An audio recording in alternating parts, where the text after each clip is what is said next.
Bom dia, Escola de Profetas.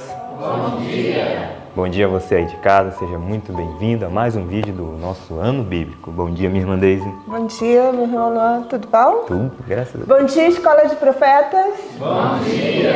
Bom dia também para você que está em casa. E é com muita alegria que nós estamos aqui, fazendo esse ano bíblico para você. E eu quero aproveitar essa oportunidade para mandar um beijo grande para minha filha Isabel e para minha netinha Laura, que eu amo muito e amo vocês também. Amém, né? Que bom é que a gente poder se lembrar dos nossos parentes e mandar um abraço, né? Para aqueles que estão em casa, né? Verdade. Posso mandar um também? Gostaria de mandar um abraço para minha mãe, Maria. Saiba que eu a amo muito e sei que não sou a pessoa mais rica do mundo, não posso te dar os melhores presentes que essa terra pode oferecer, mas te dou talvez o melhor que possa ser, um filho obediente à Senhora e temente a Deus. Amém, glória a Deus. Então, um grande abraço à minha mãe querida Maria, tá bom? Bom, e nesse momento nós vamos orar a Deus Sim. para iniciarmos nosso hino e iniciarmos também mais um estudo bíblico, né? Vamos orar? Sim. Senhor Deus, que habita nos altos céus, bendito seja o teu santo nome. Te agradecemos pela santa bendita palavra que o Senhor nos deixaste, Senhor, para que não andássemos em trevas neste mundo, mas pela luz da tua santa e bendita palavra podemos, Senhor, caminhar em meio a este mundo terrível, que só há sofrimento e destruição, mas a tua santa palavra, Senhor, ilumina o nosso caminho, Senhor. Amém. Nos faz andar em pastos verdejantes. Amém. Guia-nos pelas veredas tranquilas, ó Pai. Te agradecemos porque deixaste a tua santa e bendita palavra. Neste momento também venho pedir pelos que estão em casa, Senhor, estão assistindo este ano bíblico, que o teu Santo Espírito possa abençoá-los, ó Pai. Que eles venham assistir o ano bíblico, meditar na tua santa e bendita palavra, venham decorar o texto bíblico, ó Pai, e possam estar ligados com o Senhor. Quando buscamos ao Senhor, mediante a tua santa e bendita palavra, não caímos enganados pelas tramóias do inimigo, mas nos apegamos mais àquele que morreu para nos salvar, Deus. Amém, Senhor. Que possamos ter um Obrigada. encontro diário com o Senhor e estar firmes, confiando somente em Ti.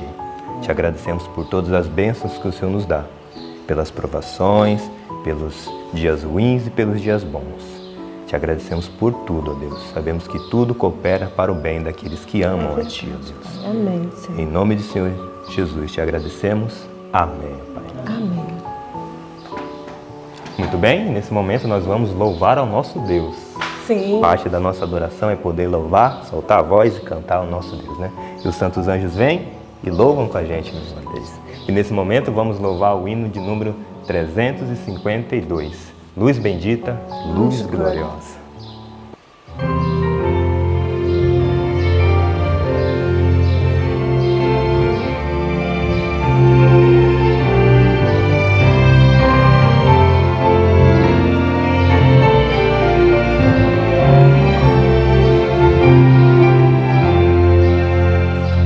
Bendita, gloriosa luz, brilha agora em meu ser, mais intensa e bela que o sol, veio em mim Jesus viver.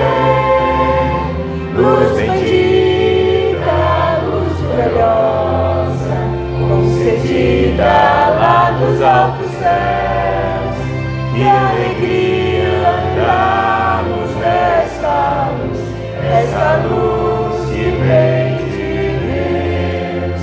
Sempre canta alegre seu louvor, quem possui a luz dos céus, tem amor e a paz celestial, luz profundos só de Deus, luz bendita, gloriosa, concedida lá dos altos céus, que alegria andarmos nessa luz que vem de Deus.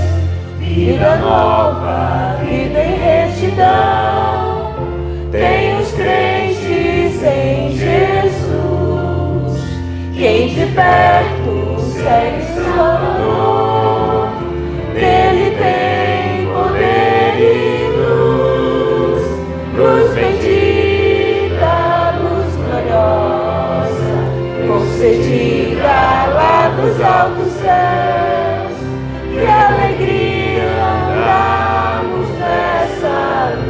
nessa luz que vem de Deus, esperança, vida e salvação, tu recebes do Senhor, aceitando Cristo nossa luz, este dom do Deus de amor, luz bendita, luz gloriosa, concedida lá dos altos céus, que alegria andarmos nessa luz que vem de Deus. Amém. Amém, né? Amém. E agora, Lô, chegou um momento também muito especial, né? Sim. De que a gente vai falar o quê? Repetir os nossos Versinhos para decorar, né? da semana, né? Que se encontra onde? Jó, capítulo 19, versículo 25 ao 27. Então, você de casa também pode falar conosco. Vamos contar para eles Vamos. também? Então, você aí de casa, não se esqueça de decorar o verso da palavra de Deus. É importante quando a gente decora e coloca a palavra de Deus no nosso coração. Assim a gente está preparado para o dia que teremos e também para todos os outros que virão, né? Verdade. O privilégio é podermos decorar a palavra do nosso Deus. Vamos juntos? Vamos. 1, 2, 3. Jó 19, do 25 ao 27. Porque eu sei que o meu Redentor vive e que por fim se levantará sobre a terra.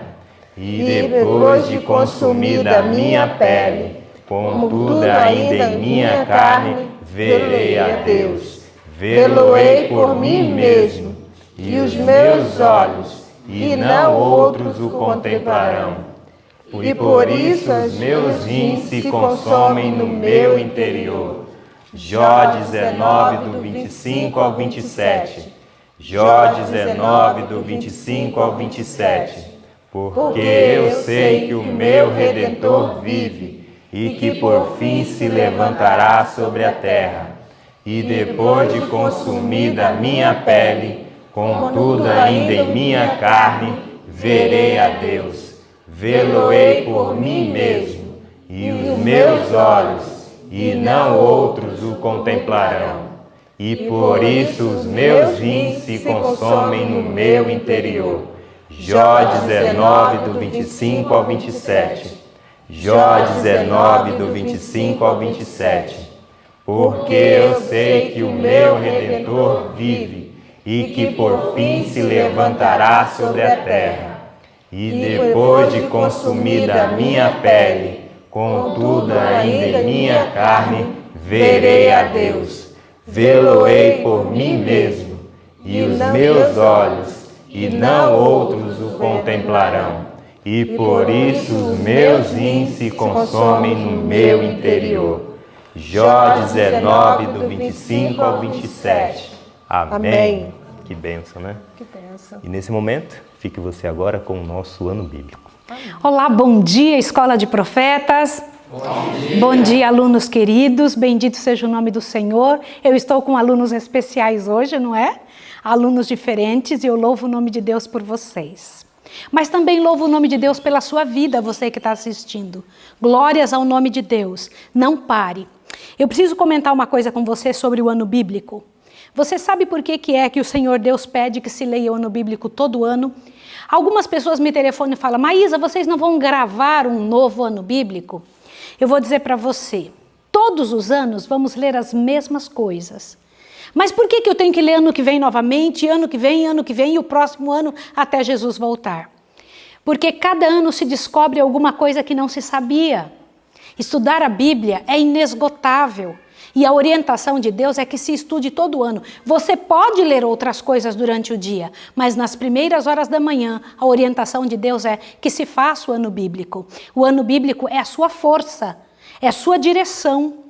Aí o pessoal pergunta, mas por que vocês não gravam novos episódios? Você precisa saber de uma coisa, um segredinho para você entender. Para estudar esse material, para que entre na nossa cabeça e se transforme em palavras de maneira que fique mais fácil para você, se demora um tempão para estudar. Depois um tempão para gravar. Agora o maior tempo é para edição. Demora de 8, 9, 10 horas para editar. Se meu esposo for fazer novamente o ano bíblico, como faz todos os anos, graças a Deus, temos 365 dias de ano gravado. Nós temos material gravado pronto para que nós possamos apresentar para o mundo. Mas já pensou se ele for fazer isso novamente? Ele não vai ter tempo de fazer mais nada. Muitas vezes eu fiquei lá acordando meu marido, jogando água nele, trazendo água gelada, para que ele pudesse ficar acordado, porque só tem ele para editar e eu para gravar junto com os alunos. O trabalho mais difícil fica para ele, porque nós não temos gente para ajudar na edição. Então é um trabalho muito difícil. Então, de vez em quando, eu gravo um ou outro episódio que o meu esposo pede, que é um assunto mais complexo, para que a gente possa dar uma cara nova de vez em quando para você, tá bom? Mas graças a Deus já temos o material pronto. E eu vou te pedir uma coisa. Faça grupos de estudos. Convide pessoas, faça a linha de transmissão, tá bom? Essa linha de transmissão vai fazer com que você consiga ir mandando esse material todos os dias para os seus amigos, para as pessoas que você ama, assim elas vão estudando também, não é bom? O dia de hoje, por exemplo, nós vamos estudar o Êxodo. Veja, todas essas histórias do passado, o Senhor Deus disse pela boca de Paulo que foram escritas para o nosso ensino, para quem é chegado os últimos dias, para que nós não cometamos os mesmos erros que eles cometeram no passado. E no dia de hoje é o capítulo 25 do livro Patriarcas e Profetas. E da palavra de Deus nós temos o livro de Êxodo, capítulo 13 a 15, que é o que está aberto aqui agora. Abre a sua Bíblia em Êxodo 13 a 15, para que nós venhamos estudar alguns detalhes. Eu vou falar de um pedacinho do capítulo 12, antes de começar a trabalhar com você o assunto de hoje. Você se lembra o que havia acontecido anteriormente, até esse momento? A Páscoa havia acontecido. Lembra? Já tinha acontecido a praga dos primogênitos, havia choro sobre todo o Egito, mas no povo de Israel nenhum primogênito havia sido morto. O povo de Israel havia sido poupado das pragas que haviam caído sobre o Egito. E o sangue do cordeiro que foi colocado nos umbrais das portas fizeram com que o povo, pela graça e poder de Deus, fosse libertado pelo anjo que passava por cima. Pense no seguinte, passou por cima, o anjo passou por cima, Passover. Por isso, Passover é o nome da Páscoa em inglês. Quando o pessoal fala, onde você vai passar o Passover? Onde você vai comer a Páscoa? Onde você vai viver estes dias? É neste momento, é nesta hora que a gente entende o que significa o anjo passar por cima. Passava e via nos umbrais das portas o sangue do cordeiro. E então, aquele povo era liberto, aquele povo era poupado. Mas neste momento nós vamos precisar observar algo que está em Êxodo 12, verso 37 em diante. Observe o que o Senhor Deus vai nos trazer agora. Obrigada, pais, por segurar seus filhos um pouquinho. Obrigada, obrigada. Vou esperar vocês sentarem para eu poder continuar. Obrigada, viu, gente? Obrigada. Muito bom, muito obrigada. Obrigada. Então, Êxodo 12, do verso 37 em diante, diz assim: Partiram os filhos de Israel de Ramsés para Sucote, cerca de 600 mil a pé. Eu quero que você agora faça uma conta comigo. Somente de homens, sem contar mulheres e crianças. Muito bem. 600 homens a pé, 600, é bastante gente. 600 mil a pé, sim ou não? 600 mil homens a pé. Fora as mulheres e as crianças. Quantos filhos vocês acham que estes homens tinham? Pensa. Em média, 3 a 4 por família. 3 ou 4? 10. Naquela época se entendia que filhos era o quê? Bênçãos de Deus, não é? Agora, imagine o povo de Israel. Estão 600 mil homens a pé, sem suas esposas. Digamos que eles tivessem ali uns 100 mil que não eram casados. Tá bom? Porque tinham então 500 mil homens, digamos, vamos fazer aqui uma conjectura, que eram casados. Quantas mulheres você pode colocar agora de esposas? Já tinha 1 milhão e pouco de pessoas, sim ou não? Agora coloca as criancinhas juntas. Coloca pai e mãe juntas. Quanto povo de Israel saiu do Egito? Os 3 milhões ou 4 milhões, era muita gente. A senhora White chega a comentar que tinha mais de 2 milhões de pessoas, certamente, que saíram do Egito. Agora, eu fico às vezes envergonhada com uma coisa. Eu tenho aqui um grupo para tratar e para cuidar aqui na Escola de Profetas e fico às vezes cansada e vou para Deus reclamando. Gente, Moisés tinha 2 milhões de pessoas. Imagine uma cidade com 2 milhões de pessoas. Todas eram de Moisés. Que pastor era esse que tinha esse rebanho tão grande? E estão saindo. Vocês já pensaram o tanto de água que precisa para 2 milhões de pessoas? Que tanto de água era esse? Só para beber um copo por dia. E o povo de Deus muito limpo. Porque eles tinham que estar muito limpos. Era um povo extremamente limpo. Agora mais um detalhe. Quanto de comida precisava para esse povo? Quantas toneladas por dia? Se você fosse Moisés, você ia temer? Hoje em dia eu vejo um homem, uma mulher, gente adulta, que chega para mim e fala, eu não vou para a missão não, como é que eu vou cuidar do meu filho? Como é que eu vou dar comida para 1, para 2? O que eu vou fazer? Eu fico olhando e falo, eu não vou responder, deixa Deus responder. Quando a gente estuda a história de Moisés, toma um susto. Só que junto com o povo de Israel foi um grupo também. Observe o que diz no verso 38. Subiu também com eles uma grande multidão de mistura do quê? De gente, ovelhas, gado e muitíssimo animais. Eu não sei se vocês sabem que essa mistura de gente foi o problema do povo de Israel durante todo o tempo em que eles estiveram rumo a Canaã. Mistura de gente. Um grupo de pessoas que estavam ali por medo das pragas, para ganhar os benefícios. Eles eram pessoas circunstanciais, não tinham princípio nenhum. Foram um problema de Israel quase todo o tempo, infelizmente, né? A mistura de gente estava ali junto com o povo de Israel. Eu não sei se vocês sabem que o povo de Israel não ficou no Egito 400 anos. 400 anos foi desde que Deus fez a promessa para Abraão. Quando Deus fez a promessa para ele, foi 430 anos antes. Mas quando começou, desde o nascimento de seu filho Isaque, que foi 30 anos depois, até o dia que saíram do Egito, é que se passou 400 anos. Mas o tempo que o povo de Israel ficou no Egito foi 215 anos. Sendo que, como escravos, eles ficaram só 2 gerações, 82 anos.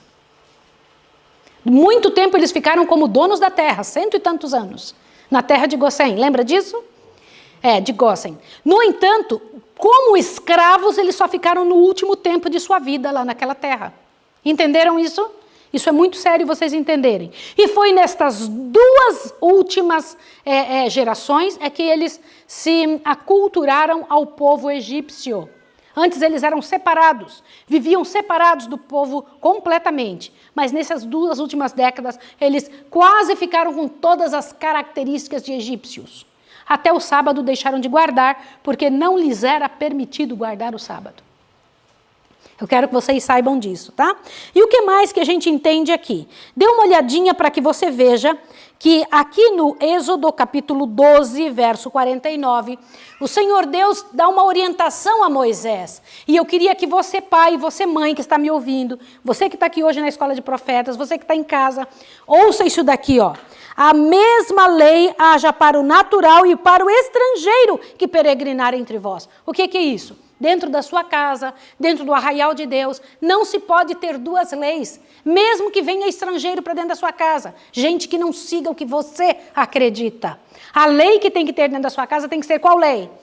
A lei de Deus. Não que outra pessoa que venha de fora venha dizer o que deve ser feito dentro da sua casa, por mais que você ame essa pessoa. É sério isso ou não? O Senhor diz a mesma lei deve ter para o estrangeiro como para os que estão dentro dos israelitas, eles que sigam as leis que vocês receberam de mim. Avante. Agora o verso do capítulo 13, eu quero que você veja aqui. Disse o Senhor a Moisés, consagra-me todos os primogênitos, todo o que abrir a madre de sua mãe, entre os filhos de Israel, assim de homens como de animais, todos serão meus. Você sabia que quando o Senhor foi falar pela boca de Moisés com Faraó, ele disse uma frase para Faraó que muito me chama a atenção. Veja que aqui no capítulo 13, Deus está dizendo que era para consagrar quem para ele?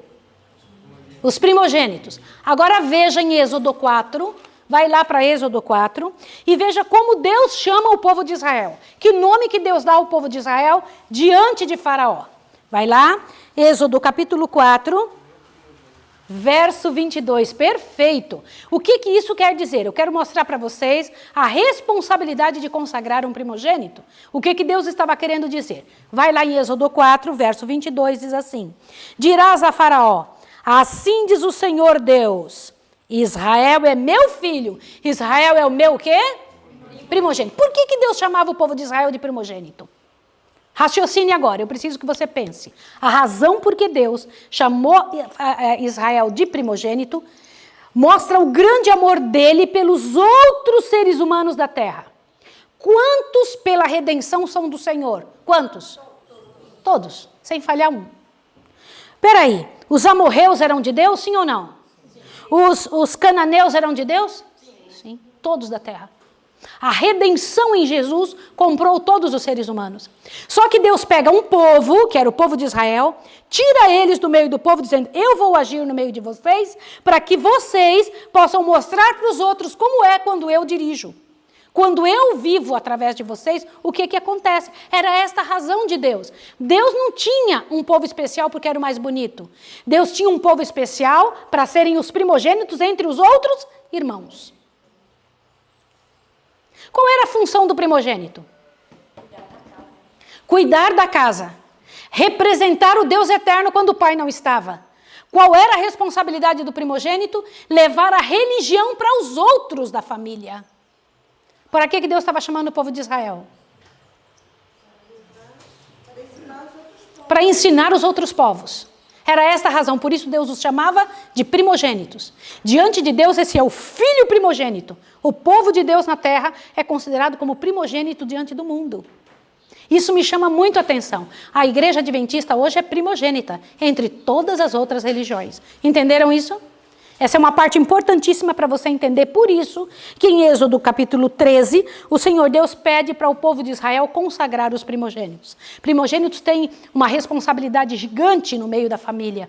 É importante demais pensar nisso. Alguém aqui é primogênito? Ali está a Beatriz, Elisa também. Você é primogênito, querido. A irmã é primogênito. Quem mais? Ai, Paulinha é. Olha lá, olha, aqui eu tenho vários primogênitos nessa casa. Vocês já pararam para pensar na responsabilidade que está sobre vocês? E a responsabilidade que Deus dá para quem está envolvido nas coisas do Senhor é muito grande. E vocês têm que pensar sobre isso. E lá estava o povo de Israel saindo do Egito. Eles estavam com o cajado na mão, prontos, irmãos. Para a hora que dissesse que eles deveriam sair, eles saíssem. Foi à meia-noite que foi dado o grito e eles saíram. Lá foram eles indo. Só que uma coisa interessante aconteceu. Havia uma nuvem de fogo bem na frente deles mostrando o caminho. Essa nuvem de fogo ia guiando e eles iam andando para onde essa nuvem andava. Quando amanheceu o dia, aquele calor escaldante do deserto, irmãos, este ano eu descobri como é que é o ano que passou, né?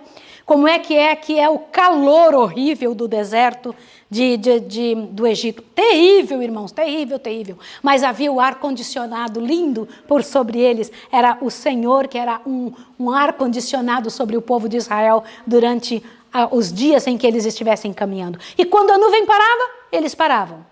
A nuvem parava e dizia, acampem-se aqui. A nuvem começava a andar, eles falaram, levanta acampamento. Não é bonito assim? Não é maravilhoso? E eles estão indo, saindo do Egito. Quando, de repente, Satanás entra de novo na cabeça de Faraó. Olha o que está escrito em Êxodo capítulo 13, verso 15. Veja, por favor, o que está escrito aqui. Achou? Eu vou ler para você. Endureceu-se Faraó para não deixar ir. O Senhor matou todos os primogênitos na terra do Egito. Aqui diz que ele se endureceu. A maior parte das pessoas pensam que foi Deus que endureceu o coração de Faraó, porque a linguagem da Bíblia diz isso. Na verdade, antigamente, toda vez que alguma coisa acontecia, se dizia que foi Deus que fez. Mas Faraó já estava com o coração endurecido. E o Senhor o usou para seus propósitos. Olha o que continua. Endurecendo-se Faraó para não deixar ir o povo, o Senhor matou todos os primogênitos na terra do Egito, desde o primogênito do homem até o primogênito dos animais. É por isso que eu sacrifico ao Senhor todos os primogênitos machos e resgato todos os primogênitos de meus filhos. E isto será por sinal sobre a tua mão e por frontais entre os teus olhos de que o Senhor nos tirou da terra do Egito. E então vão indo. Quando vão chegando na beirada do mar, imaginem agora uma coisa tremenda. Gente, imagine você com 80 anos de idade, caminhando com o povo em direção aonde a nuvem mandasse, somente com um cajado na mão.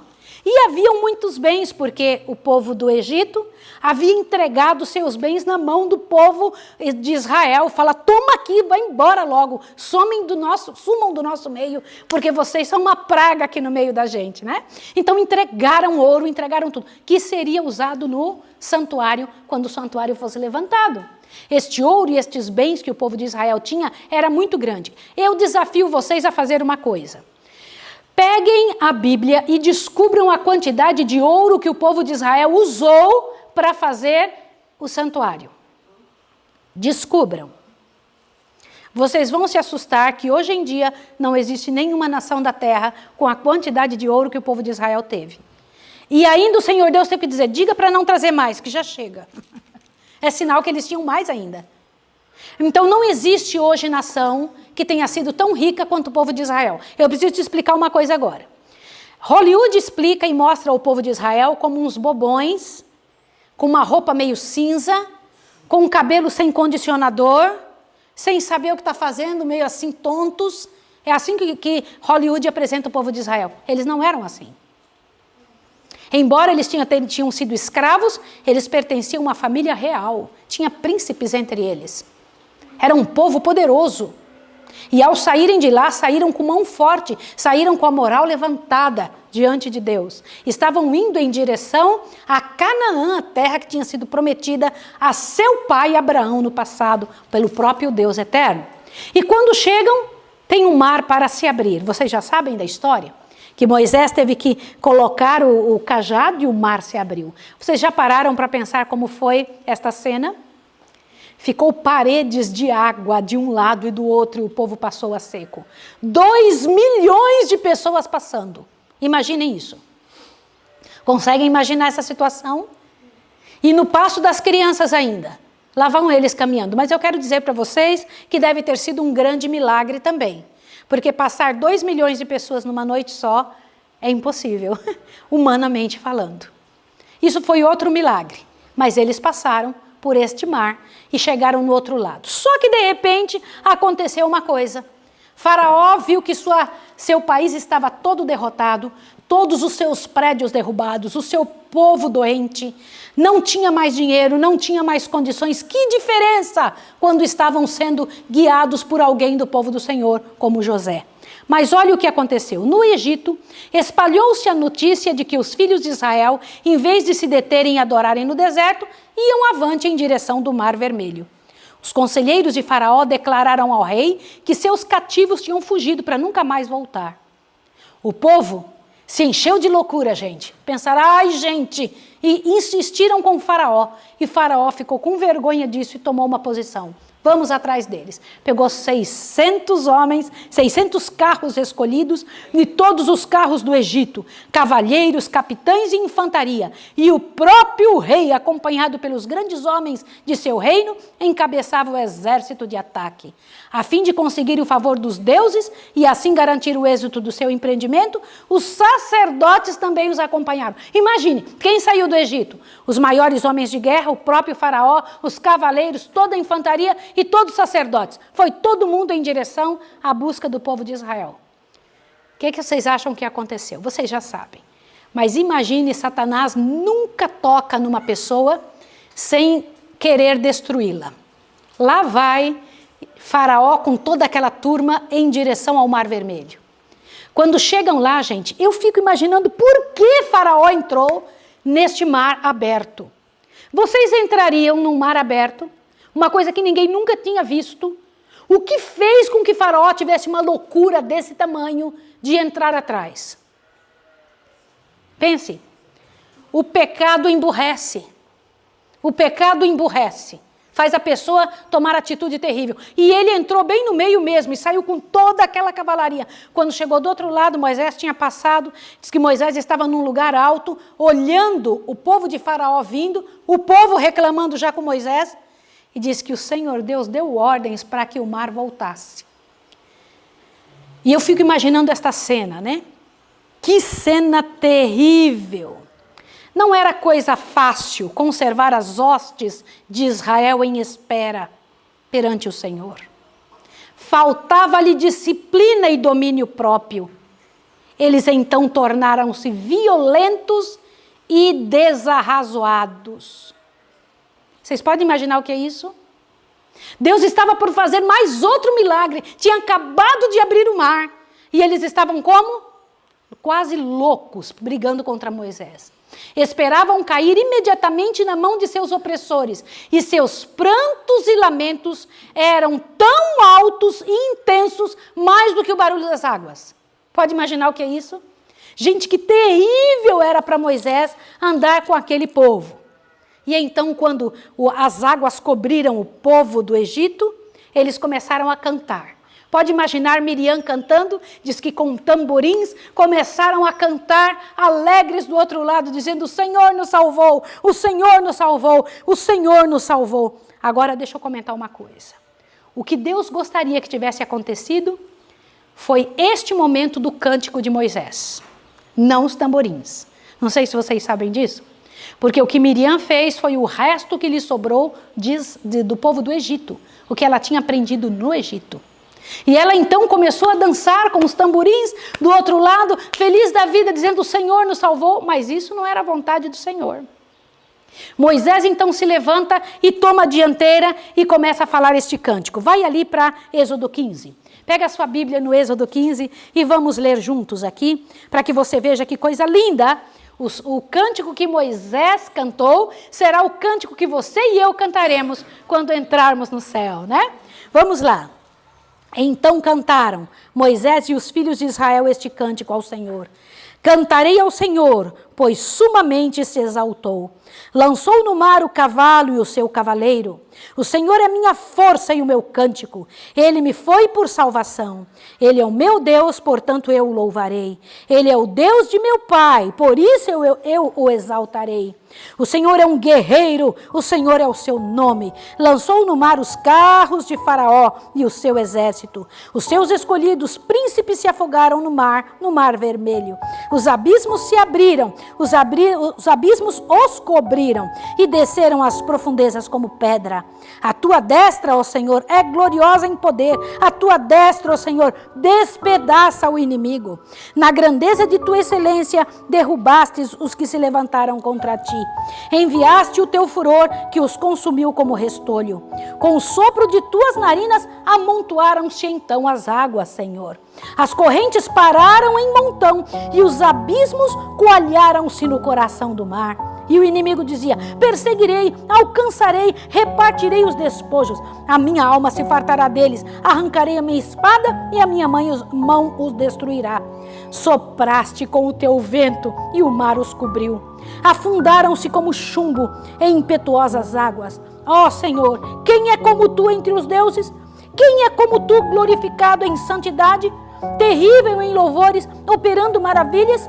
Estendestes a mão e a terra se os tragou. Tu, com tua beneficência, guiará o povo que remiste. Com a tua força, o levará à tua santa habitação. Aqui no original está escrito santuário. Continua lendo.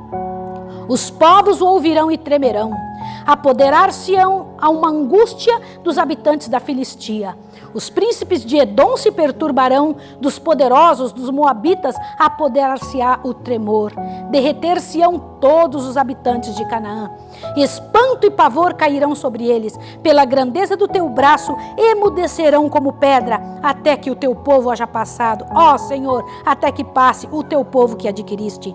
Tu os introduzirás e os plantarás no monte da tua herança, no lugar que tu, ó Senhor, preparaste para a tua habitação. No santuário, ó Senhor, que as tuas mãos estabeleceram. O Senhor reinará eterna e perpetuamente. Amém. O povo de Israel já sabia sobre o santuário do céu? Sim ou não? Sim. Às vezes somos levados a pensar que isso é coisa de agora. Não, eles já sabiam. Irmãos, será este cântico que em louvor nós cantaremos quando entrarmos nas mansões celestiais. Quando fizermos a entrada ali, junto com todos os salvos e Moisés, cantaremos o cântico que Moisés um dia preparou no dia de libertação do nosso povo no passado. Eu quero ler a última parte do capítulo 25 do Patriarcas e Profetas, onde diz assim: a nuvem, que era uma grande parede de trevas para os egípcios, para os hebreus era grande inundação de luz, iluminando o caminho do acampamento todo e derramando todo o brilho no caminho diante deles.